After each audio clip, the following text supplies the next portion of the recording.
2029 पर्यंत मी कुठेही जाणार नाही। MMR रिजन मध्ये काही ठिकाणी वेगळे तर काही ठिकाणी युतीत लढणार।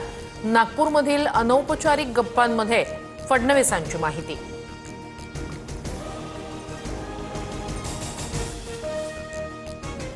दंगेकरांना पक्षातून काढू म्हणत असतील तर नवी मुंबईचं काय? दंगेकरांप्रमाणे नाईकांनीही समजून घेतलं पाहिजे। उदय सामंत यांची गणेश नाईकांवर टीका।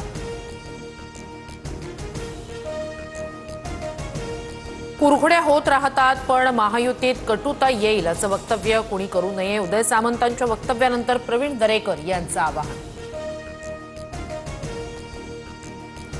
रवींद्र धंगेकर फक्त मोहरा, दंगेकरांचे बोलविते धनी सरकारमध्ये बसलेत। संजय राऊतांचं वक्तव्य। मोहोळ विरुद्ध भाजपमधील एक गट असा संघर्ष सुरू, राऊतांचा दावा। आरोप करणाऱ्यांना चावी देणारा वेगळाच, माझ्यावर व्यक्तिगत स्वार्थासाठी आरोप। धंगेकर निवडणुका हरल्यामुळे वैफल्यग्रस्त झालेत। मोहोळ यांचा धंगेकरांवर पलटवार।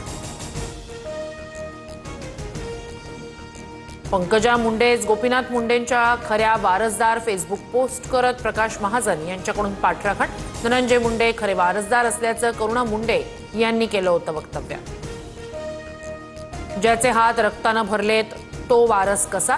खऱ्या वारसाला तुम्ही कमजोर समजून हिणवता। मुंडेंच्या वारसाच्या मुद्द्यावरून मनोज जरांगेंचा निशाणा।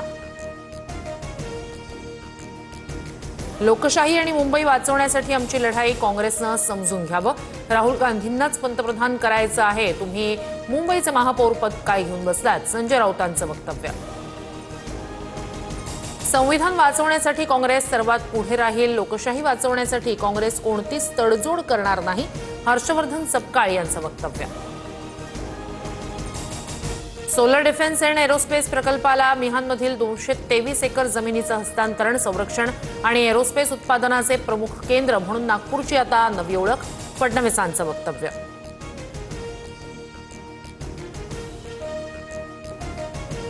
पंतप्रधान मोदींच्या जीवनावर आधारित मोदीजीज मिशन नावाचं नवीन पुस्तक प्रकाशित होणार।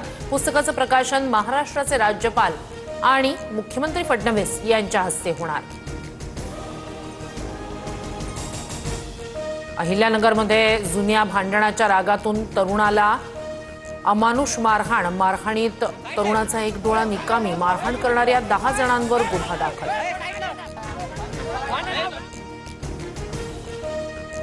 दिवाळीनंतर 21 सत्ताधारी आमदारांना ठेकेदाराकडून डिफेंडर भेट। 21 आमदारांबाबत लवकरच महाराष्ट्राला माहिती मिळेल। हर्षवर्धन सपकाळांचा इशारा। तर बुलढाण्यातील डिफेंडर या 21 मधील आहेत का?